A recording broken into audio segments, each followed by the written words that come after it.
Vous n'avez pas besoin de briller pour gagner. C'est le niveau atteint par le Barcelone de Hansi Flick. Et c'est exactement ce qu'il faut pour transformer une saison historique de triplé en réalité. Le match contre le Celta est passé de l'un des pires à l'un des plus inoubliables. Flick et son équipe ont passé ce test avec dignité, prouvant une fois de plus que ce Barcelone ne cède pas sous la pression. Aujourd'hui, nous parlons de comment nous avons battu le Celta, pourquoi le Barça peut tout gagner et pourquoi l'équipe de Flick est incontestablement les rois du retour de la saison. Barcelone est entré dans cette partie de la saison où chaque match est un compte à rebours et chaque match est essentiellement une finale, jusqu'à ce que tout soit décidé. Le match contre le Celta n'allait jamais être facile. L'équipe de Vigo nous avait déjà pris des points cette saison.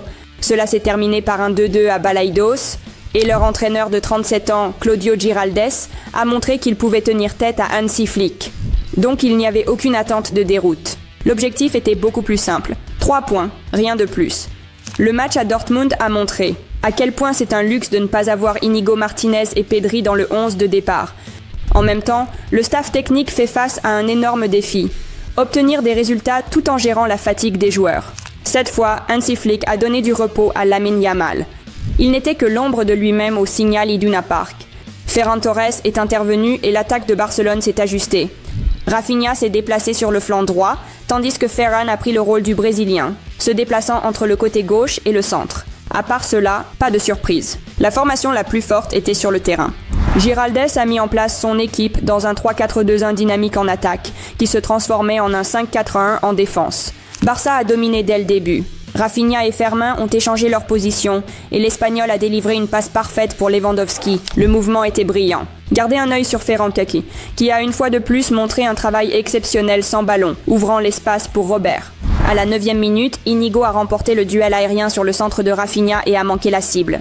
Quelques minutes plus tard, le plan de Flick a de nouveau fonctionné. Ferran s'est déplacé au centre, a reçu le ballon d'Íñigo, a utilisé sa vitesse et son dribble pour détruire son marqueur et l'a enroulé dans le coin opposé. Rafinha a regardé Ferran marquer, jouant dans son rôle. Le but a montré à quel point Ferran est affûté physiquement. Il a dépassé Marcos Alonso sans effort.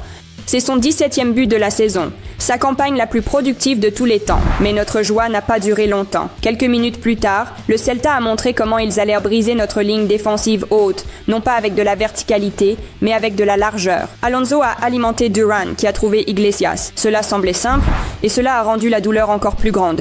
À la 23e minute, ils ont lancé une attaque presque identique par le côté droit. Seul Wojciech Szczęsny nous a sauvés.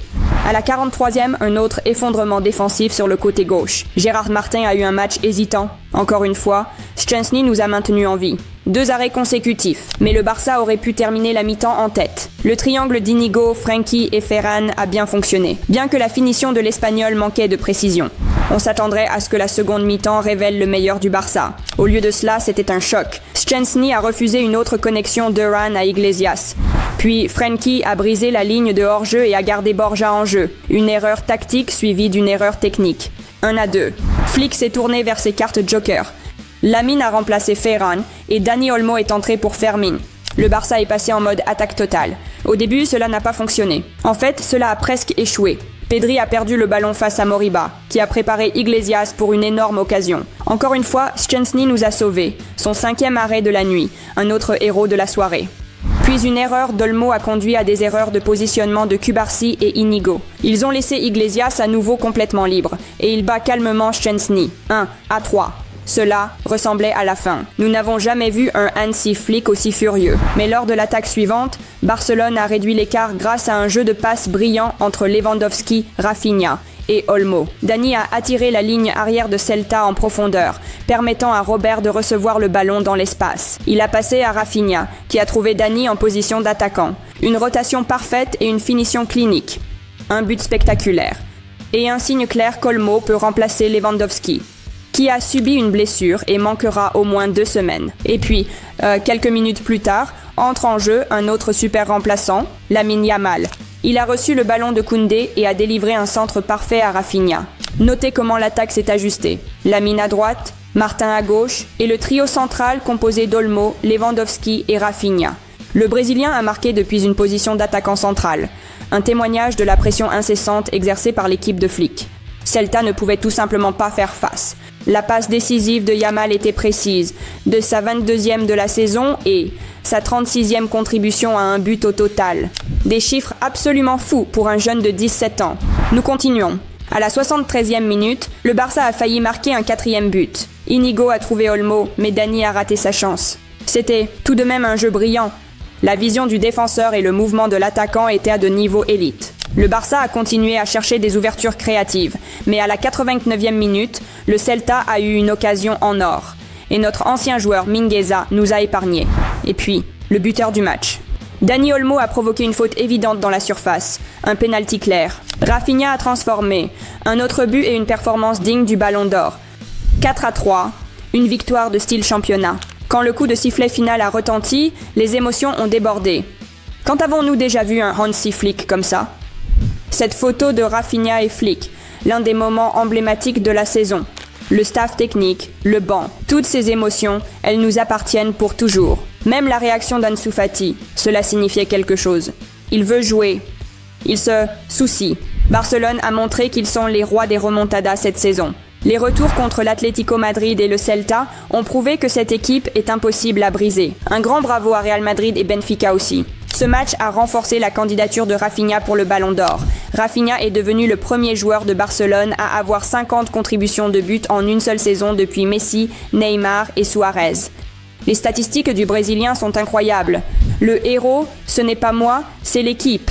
Marquer 50 buts avec cette équipe en moins de 3 ans ici est quelque chose de très spécial pour moi. Honnêtement, même dans mes rêves les plus fous, je n'ai jamais imaginé que cela était possible. Mais le réaliser est vraiment spécial, a déclaré Rafinha après le match. Cette équipe n'abandonne jamais. C'est notre mentalité, a déclaré Flick, bien qu'il ait également critiqué les erreurs défensives. À la mi-temps, il a parlé avec Rafinha et lui a dit qu'il avait besoin de lui. C'est un leader, a déclaré Flick après la victoire. La saison de Rafinha est une métaphore de la transformation du club, passant des rumeurs de départ à un sérieux prétendant au Ballon d'Or. Il a été impliqué dans 51 buts cette saison, le premier culé à dépasser la barre des 50 depuis Lionel Messi. Le parcours du Brésilien à Barça reflète l'évolution de l'équipe, sa résilience sous pression. Et maintenant, le club est à un point où il n'a pas besoin d'éblouir pour gagner. Rafinha incarne l'esprit combatif de Barcelone. Le compte à rebours pour la Liga est lancé. Avant la finale de la Copa del Rey de la semaine prochaine contre le Real Madrid, le Barça accueillera Majorque à Montjuïc. L'Inter s'intercalera entre les deux clásicos, et il n'est toujours pas clair si Lewandowski sera disponible après avoir demandé un remplacement. Désormais, personne ne peut demander plus à cette équipe de Barça. L'équipe entre dans la phase décisive avec l'ambition de tout gagner, et avec un état d'esprit qui vous fait croire que cela pourrait vraiment être une saison historique. C'était quelque chose de fou, mais cela avait le goût d'un championnat, le goût de la Liga. Le Barça est vraiment revenu. Ils l'ont fait après qu'une brillante équipe de Celta ait pris une avance de 3-1 à Montjuïc et bouleversé la course au titre. Mais les équipes championnes ont une aura spéciale dans certains matchs. La remontada contre le Celta n'était pas juste une poussée de joie pour les fans du Barça. C'était une déclaration décisive dans la lutte pour le titre. Culez, appuyez sur le bouton j'aime si vous êtes impressionné par la forme de championnat de notre équipe. Faites-nous savoir dans les commentaires d'où vous regardez. Quel pays ? Quelle ville ? Et assurez-vous de vous abonner à notre nouveau projet, Football News Tribuna. Nous rassemblons les plus grandes histoires du monde du football en un seul endroit. Allez voir la chaîne et appuyez sur le bouton s'abonner. C'est tout pour moi. Aimez Barcelone et Visca el Barça.